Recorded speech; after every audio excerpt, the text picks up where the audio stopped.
Bom, pessoal, seguindo nosso conteúdo sobre liderança em tempos modernos, nós vamos falar agora sobre âncora de carreira. Exatamente.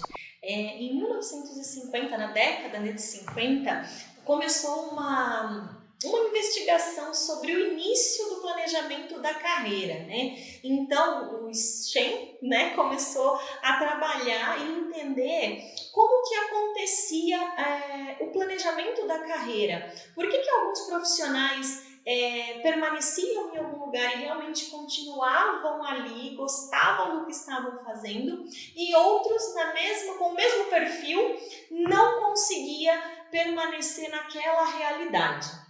Exatamente. Daí eles descobriram que os fatores motivacionais eram diferentes e conseguiram categorizar 8 âncoras de carreira.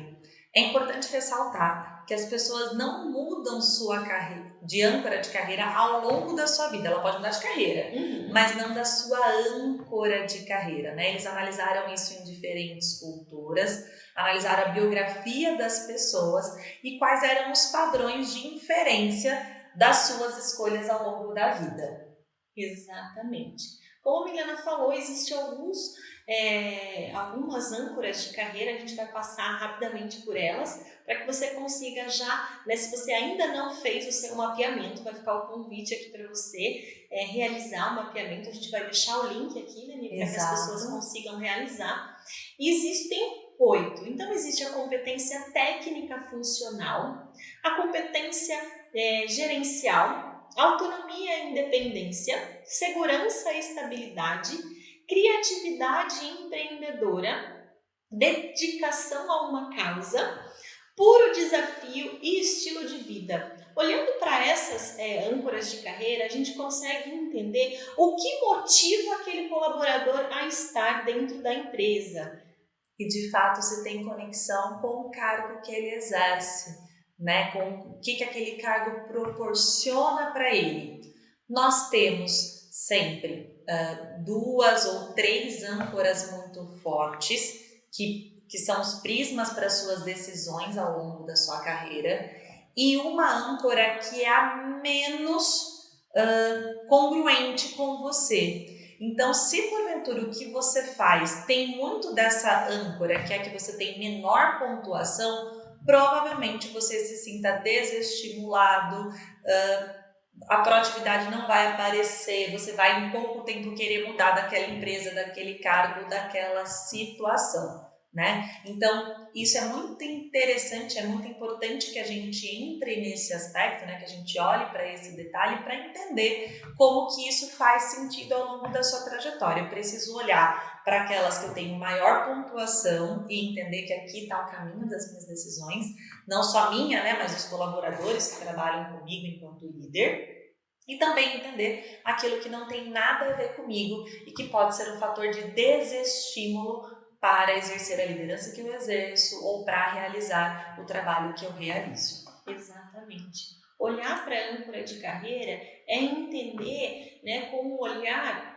muito clínico para a minha carreira, né? Vamos dar um exemplo, por exemplo, da Milena, que saiu, né, da cidade e voltou. Ela voltou por quê? Ela voltou porque ela não tinha um salário legal, porque o ambiente da empresa não era bacana? Não, porque um dos estilos, né, uma das âncoras dela não condizia com o que ela estava vivendo como um todo. Percebe que quando eu olho para o planejamento da carreira, e quando a gente estava falando no vídeo anterior sobre o papel da empresa, que é muito ativo, é o olhar para esse colaborador e também entender lá, quando eu estou ainda recrutando, se realmente essa empresa entrega essa âncora, se realmente esse colaborador vai conseguir vivenciar essa âncora de carreira dentro dessa empresa. Por que é importante eu olhar para isso? Porque eu vou ter menos trabalho ao longo daquela gestão. Eu vou olhar aquelas habilidades, eu vou conseguir alocar e aquele colaborador não vai se sentir desestimulado em 6 meses, em um ano. Eu vou conseguir permanecer com aquele colaborador por muito mais tempo, né? Exato, né? Essa âncora que a Sol comentou é a minha de estilo de vida, ela é muito forte Então não basta só o que eu faço dentro da empresa, aquilo precisa me proporcionar qualidade de vida, né? Então momentos de lazer, contato com a natureza, um horário que me permita ter essa flexibilidade ou essa autonomia de escolher, né, coisas que de fato me conectem e tragam qualidade de vida, né? Outra questão que é importante, por exemplo, se dentro da âncora de carreira do seu colaborador tem competência técnica funcional, significa que ele vai se estimular se ele for valorizado por quão especialista ele é naquilo que ele faz. Né? Então eu proporciono isso com a minha liderança, proporciono isso com o plano de carreira que tem dentro da empresa. O outro já não, a competência geral e administrativa, né? Se ele vai chegar um dia a ter a possibilidade de ser gestor de uma pequena ou de uma grande equipe, né? Para outros pode ser segurança e estabilidade, ou seja, é uma empresa segura, com um plano de carreira sólido. Eu percebo que aqui eu não estou todo semestre pensando se eu vou ser demitido, se eu não vou, como é que vai ser, né? Tem outros que é dedicação a uma causa, então não é o que eu faço, é o propósito que tem aquilo, que eu entrego para uma causa maior do que a minha função. Enfim, né? Você que ainda não fez o mapeamento, faça. Você irá receber o relatório completo explicando cada uma dessas âncoras e poder analisar, né? Isso amplia a nossa janela de jorralho. Exatamente. Para que tudo isso, né, quando eu olho para toda a minha carreira como um todo, eu consigo criar um plano de ação para implementar as mudanças que porventura precisam acontecer dentro da instituição. Então, ao longo dos nossos encontros aqui, a gente vai olhar muito para o planejamento, né? A gente consegue ter a informação sem a ação, ela é inútil. Então, eu preciso realmente colocar tudo isso em prática. Exatamente, é só mesmo quando eu planejo as minhas ações que as mudanças acontecem. Se eu deixar a mudança, né, a deriva, a Deus dará, né, como a gente diz, ela nunca vai acontecer porque ela é desconfortável, né, ela me tira do conforto. Mas quando eu planejo, eu consigo chegar lá. Tá, Mi, tá, Sol, então como que eu vou trazer o elemento mudança? Se ele é desconfortável, se cada colaborador tem uma âncora de carreira diferente, né, tem um prisma diferente. Bom, existe uma ferramenta que se chama Nova Curva de Valores, que pode te ajudar a colocar essa pitada de mudança, né, num plano de ação efetivo e eficaz. Exatamente. Então, a segunda tarefa desse nosso encontro é você colocar em prática a curva de valores, que também estará aqui em anexo para você realizar essa tarefa.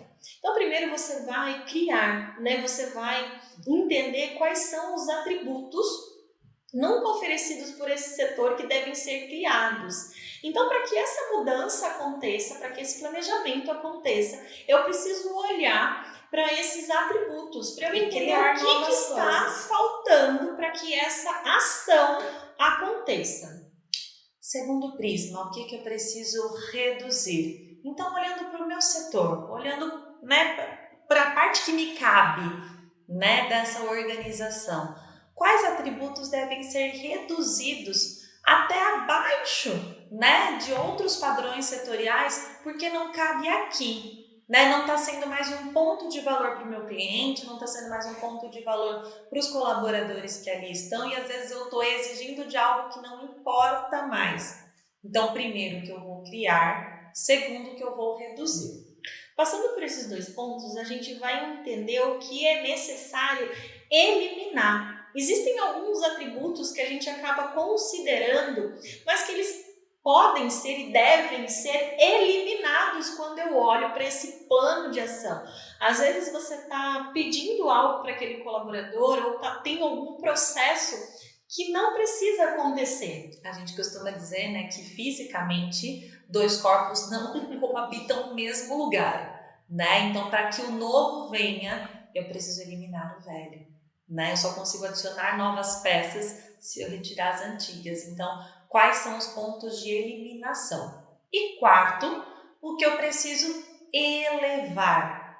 quais são os atributos, quais são os processos, quais são os passos que eu preciso elevar acima do padrão setorial, porque isso sim vai ser um grande diferencial para a mudança que eu quero realizar, para esse novo prisma cultural que eu desejo ter aqui. Lembrando, né, Sol, que isso vai acontecer periodicamente.